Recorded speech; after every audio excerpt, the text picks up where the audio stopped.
Good people YouTube, I'm the Watch Idiot, and 3 months ago I found out about a watch being released and I had to double check that my eyes weren't deceiving me because I saw that Sinn released a smaller, thinner 41mm version of their often overlooked oil-filled UX diver, which is something that I've been waiting for indefinitely for the last 6 years ever since I got my U1. I mean, no joke. Then 2.5 months after ordering one, which is a whole nother story, I finally got my U50 Hydro and I've been wearing it now for a little bit over a week and I have many thoughts about this because it's so cool. So in this video, I'm gonna go over the details of the watch and what it's like in real life on the wrist. And yes, I'll be talking about why it being oil-filled is just so incredible. And that also means that I'll be showing you what it looks like underwater compared to a normal watch. And it's bizarre. Oh God, I love it so much. Anyway, let's just get into it.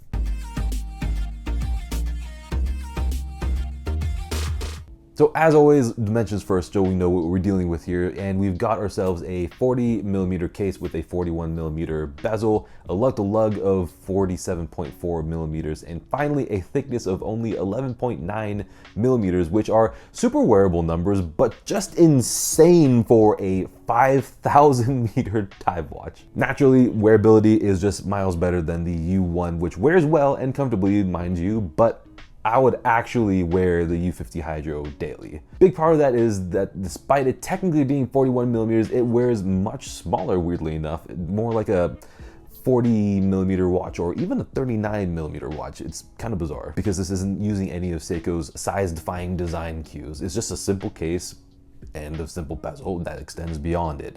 And yet, next to a 37mm Black Bay 54, it for some reason doesn't look that different on the screen.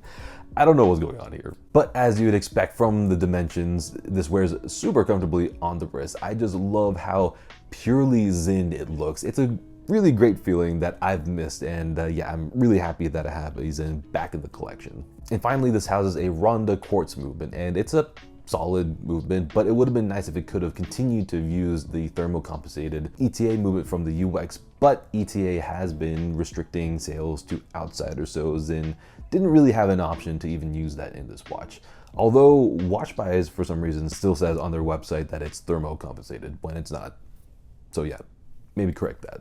And now onto the main attraction of the watch, the fact that this watch is filled with oil, and there are two main advantages of this that we'll talk about: dial legibility and just insane water resistance numbers. First thing, and the party trick that made me want an oil-filled watch after seeing one for the first time, is the way the dial looks. So looking down at your wrist, you see a normal dial in 3 dimensions. You can see the depth, but you turn your wrist in any angle and the dial basically becomes a 2-dimensional sticker on the crystal, which looks so bizarre. I love it. And what I like to look at is the clarity of the U50 Hydro name, because that's an area that's usually completely obscured. And that also means that you can see the hands and the dial in more situations than the traditional watch, where the hands begin to disappear behind the case. And I really hope that you can get a sense of what this experience is like. And also, a video about this new Titanium Citizens, not Soyosa, is coming very soon, so subscribe if you want more. Then underwater, normally because of refraction, air-filled watches in certain angles, actually most angles, end up looking like a mirror and the dial is completely gone, which is no good. But because of the oil and the way that the light refracts through it and the crystal and the science in general, there are no blind spots. You can see the dial at pretty much any angle that you can physically see the crystal. So that can actually be very helpful if you need split-second info or if your hands can't move from a particular position. I don't know, maybe you're just like holding onto something on the Titanic where this obviously can go to, and you can't really move your head around, right?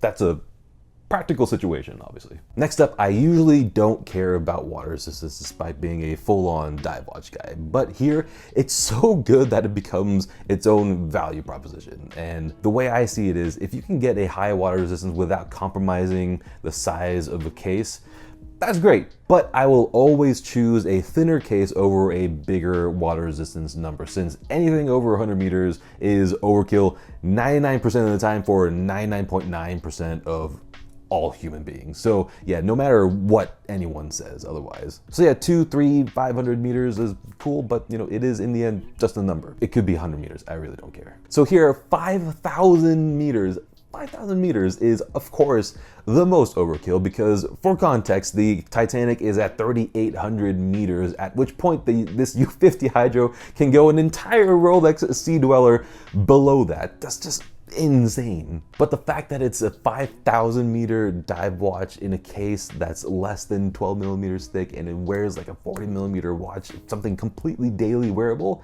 and comfy, is just fantastic and completely bewildering to me.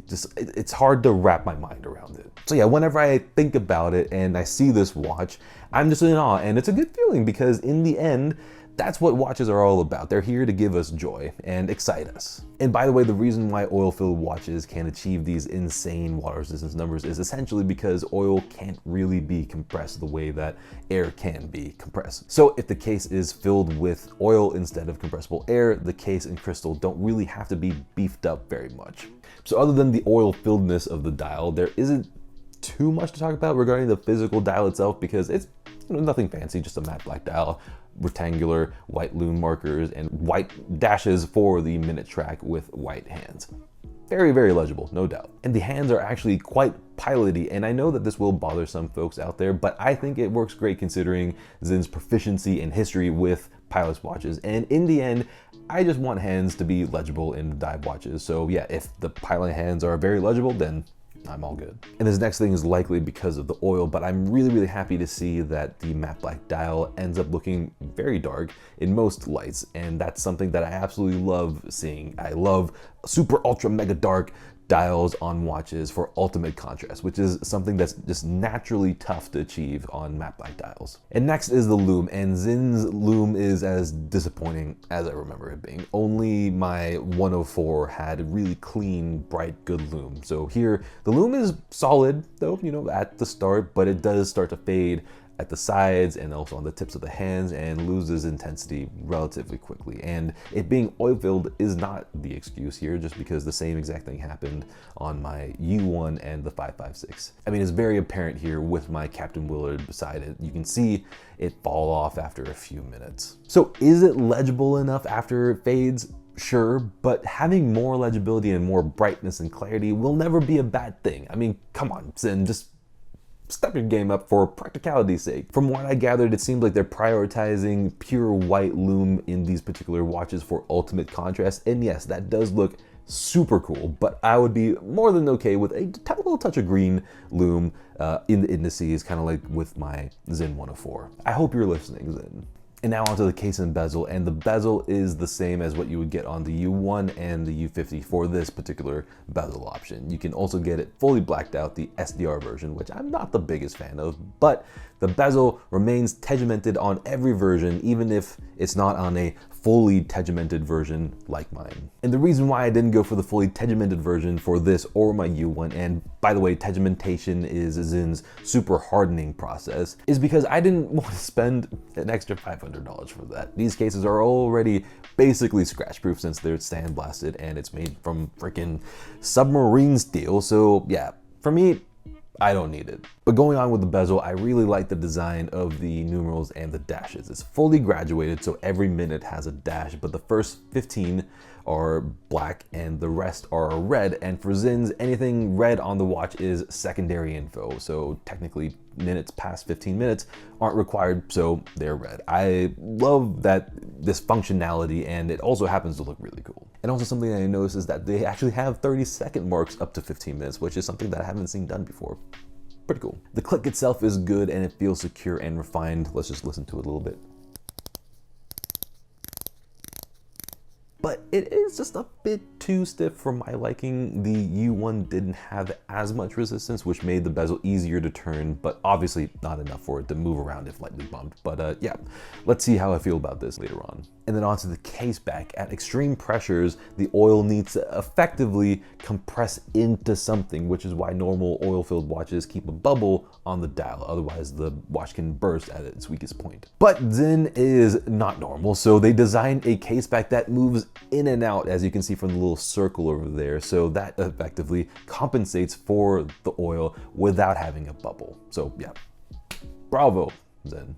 The rubber strap itself is the same as my U1 strap. It's pliable, but definitely on the stiffer side, which is okay because it's curved, so it's never pinching the wrist. I like it because it makes it wear easily and I can move it up and down and keep it higher up on my wrist during the summertime when needed. And in fact, I liked it so much on my U1 that getting the U50 Hydro on the rubber strap was an absolute no-brainer for me, even as a full-on bracelet guy. That said, I'm actually really loving it on this accordion strap over here. I mean, yes, I mean, this just looks so good, so good. And now onto the clasp itself. The clasp I had on my U1 was very similar, and honestly, I couldn't tell the difference at first. The process was the same. You cut the strap step by step until it fit. Easy enough. This new clasp now has an on-the-fly micro adjustment that works with this clasp opening up and the sizing ridges being the micro adjustments, which I never really needed, but now that it's here, it's gonna be really nice to use. It turns out that they released this new clasp like 2 years ago. I had no idea this existed until I actually had the watch on my wrist. I mean, clearly Sinn isn't doing a good job marketing it or educating people about it, but I am a big fan. It's just a very nice, elegant solution to allow for a cut rubber strap, something that's usually absolutely set when you can never change, to actually have adjustability. So yeah, I mean, well done, Sinn. Just let more people know. So there you have it. Let me know what you think about this watch and Sinn in general. And as always, until the next video, good day.